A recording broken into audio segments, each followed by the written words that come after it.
A reading from the Gospel according to St. Luke, the 9th chapter. Glory to you, O Lord. Now about 8 days after these sayings, Jesus took with him Peter and James and John, and went up on the mountain to pray. And while he was praying, the appearance of his face changed, and his clothes became dazzling white. Suddenly they saw two men, Moses and Elijah, talking with him. They appeared in glory and were speaking of his exodus, which he was about to accomplish at Jerusalem. Now Peter and his companions were weighed down with sleep. But since they had stayed awake, they saw his glory, and the two men who stood with him. Just as they were leaving him, Peter said to Jesus, "Master, it is good for us to be here. Let us make 3 dwellings, one for you, one for Moses, and one for Elijah," not knowing what he said. While he was saying this, a cloud came and overshadowed them, and they were terrified as they entered the cloud. Then from the cloud came a voice that said, "This is my son, my chosen. Listen to him." When the voice had spoken, Jesus was found alone. And they kept silent, and in those days told no one any of the things they had seen. On the next day, when they had come down from the mountain, a great crowd met him. Just then a man from the crowd shouted, "Teacher, I beg you to look at my son. He is my only child." Suddenly a spirit seizes him, and all at once he shrieks. It convulses him until he foams at the mouth. It mauls him and will scarcely leave him. I begged your disciples to cast it out, but they could not. Jesus answered, "You faithless and perverse generation, how much longer must I be with you and bear with you? Bring your son here." While he was coming, the demon dashed him to the ground in convulsions. But Jesus rebuked the unclean spirit, healed the boy, and gave him back to his father. And all were astounded at the greatness of God. The Gospel of the Lord. Praise to you, O Christ. You may be seated.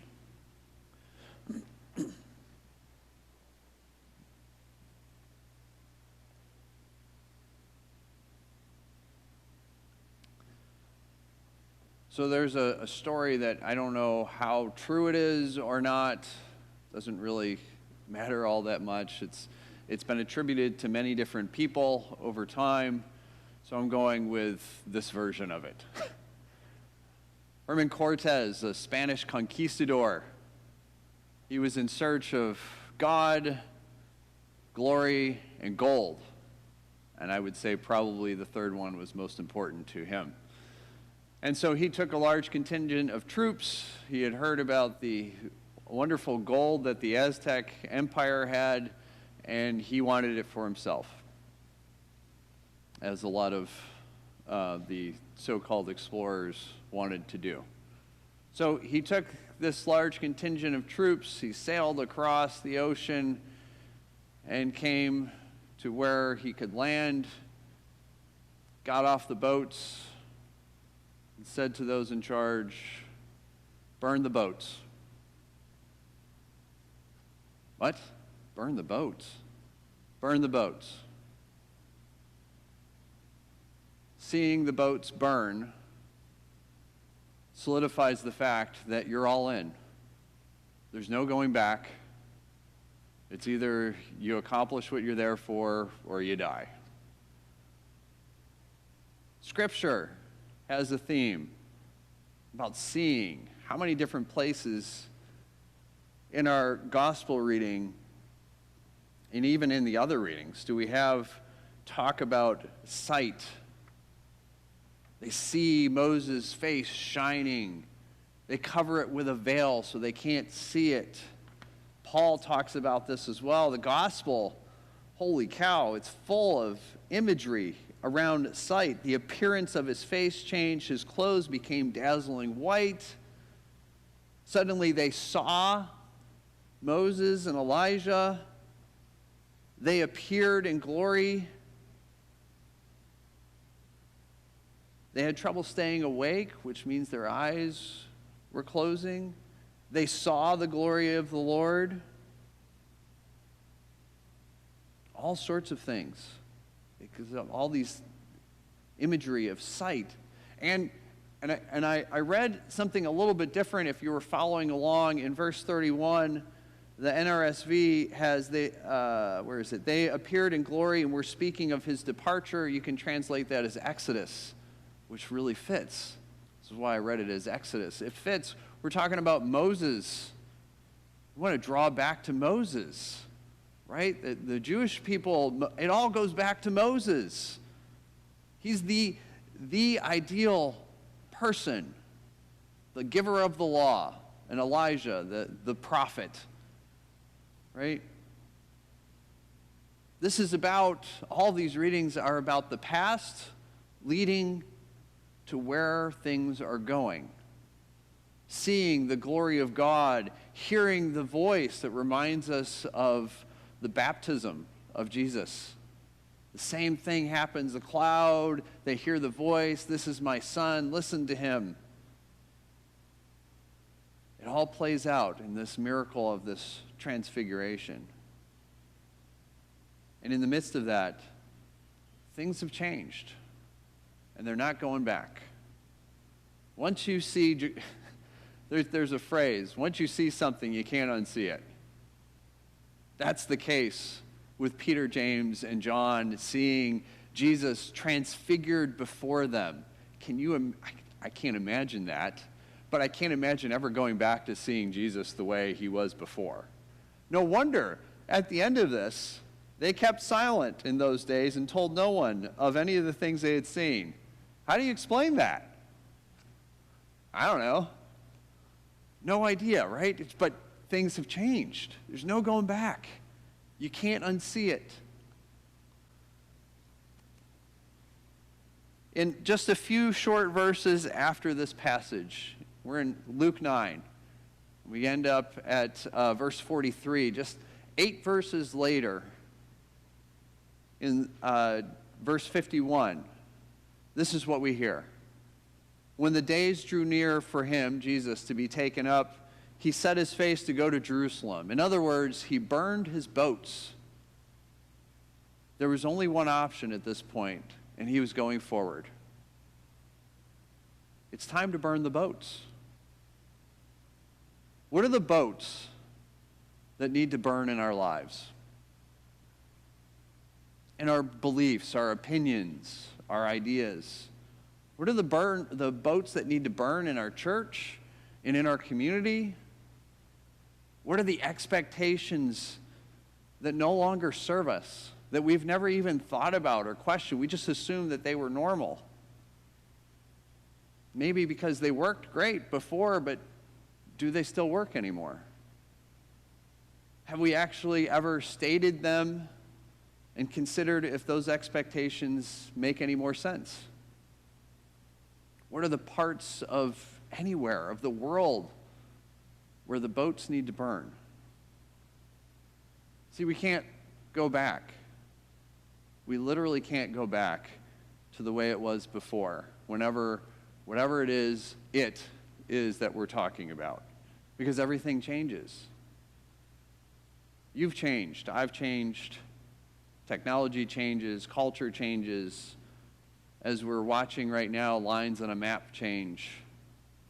Your work changes, the environment changes, financial situations change, policies change, food changes, temperatures change, your network of who you know changes. If you want to take an example of this, pick any time that's an ideal time in the past. Whether it's 200 years ago, 100 years ago, 50, 30, 20, 10, 5, 2 years ago. In order to recreate the nostalgia of the past, you'd have to be younger. You'd have to ditch any technology that you currently use, bring back those who are dead, shoo away anyone who has arrived that's new in the past however many years it is since we identified when we're going back to. Go back to a job you were working, or back to school, or maybe you weren't even alive. Maybe back to relationships that weren't going so great. Imagine financial situations were different. And that's not counting geopolitical changes that have been going on. And you might have friends or relatives who need to go back into the closet because of their sexuality and who knows whatever else. You can't go back. Christianity is about the idea that our best days are not in the past, that they're yet to come. That's what our gospel is all about. That's why Jesus comes down out of the mountain and immediately goes and performs an exorcism. It's the full arc of faith that we get to see on display in the Transfiguration. It moves us to the fulfillment of God's reign.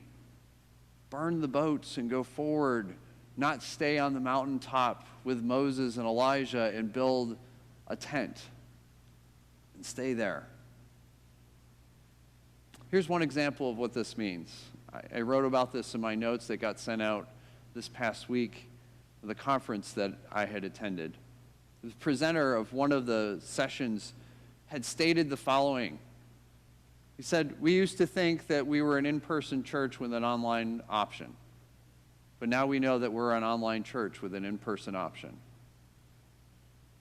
Look around. You can look around online too. The presenter was saying they burnt their boats and they adjusted to live into a new reality for them. They made changes to their budget to live into that reality. The expectations around the pastor, the staff, what all the different ways that they function, they reorganized. They figured out new ways to be in community. They figured out new ways to communicate, to gather, how to serve. This is what it means to live into mission that Jesus has for the church. When Jesus encounters us, we're changed. Why would we ever want to go back? Jesus calls on us to burn the boats. Whatever those boats are that need to be burned. Burn the boats, because there are so many people that Jesus has to encounter through us to change, to transform lives and communities. Where have you seen Jesus acting this past week? Or do you just not expect Jesus to show up? Where in your life? Because I know Jesus has been at work. I know he's been at work in each one of your lives. Where in the community? Where in the church? Where in the world? Oh, that's really tough right now. When we've got so much fear. We don't know what's going to happen. Are we going to start? Is this going to be the start of World War III?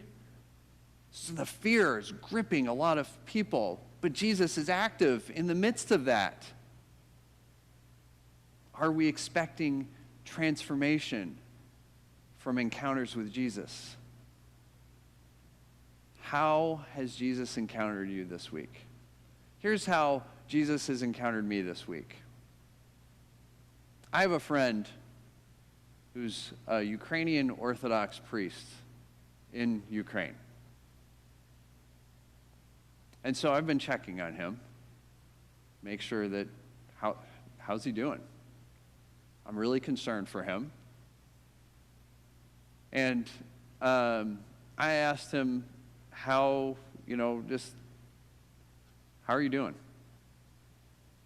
And he said, it's not good,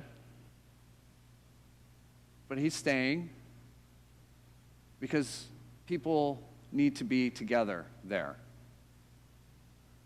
He's staying because this is what he's called to. He's staying not because he's not afraid. He's afraid for his life, for his family. He's staying because this is where Jesus is. In the midst of terrible things, Jesus shows up, provides love, provides mercy, provides a way of peace in the midst of war. This is where Jesus is, and this is where he's called to be. was a great witness to me. I'll keep praying for him. I'll keep checking in on him. I worry about him, that sometime maybe he may not answer because something terrible may have happened to him. But he is a great man of faith, and not just because he's a priest, because there's a lot of folks who are just like that, who aren't clergy, but can see how Jesus is active and living in their lives, in their communities, in their churches, and in the world, even in the midst of terrible things. So how has Jesus encountered you this week? How is Jesus encountering you? I'm giving you some homework. I'm giving you homework. Look and see where Jesus is at work. And it doesn't have to be, I think sometimes we think, God at work has to be something absolutely incredible. I'm going to use your prop, Bill. Like Moses stretching his arms across and the separating of the Red Sea, right? No, it doesn't have to be that grandiose and big. Where do you see Jesus at work? I want to hear. I need to hear how Jesus is at work in your life, just as you need to hear it from others. If you want, you can post it on our Facebook page. If you're comfortable doing that, great. Other people can see it. Wonderful. We got to tell stories. You want to send it by email? Send it by email. You want to pick up the phone, call me, you want to text me? That's fine. I'm happy to talk with you. I'm happy to hear those stories. I need to hear those stories. And I know you need to hear those stories, and you need to share those stories, because that's what gives us hope. Better yet, pick someone else in the congregation. This doesn't have to be just about sending it to me. Pick somebody else in the congregation. You know other people. Pick somebody you don't reside in the same house with. Share it with somebody else. They need to hear it. And ask them, where are you seeing Jesus at work?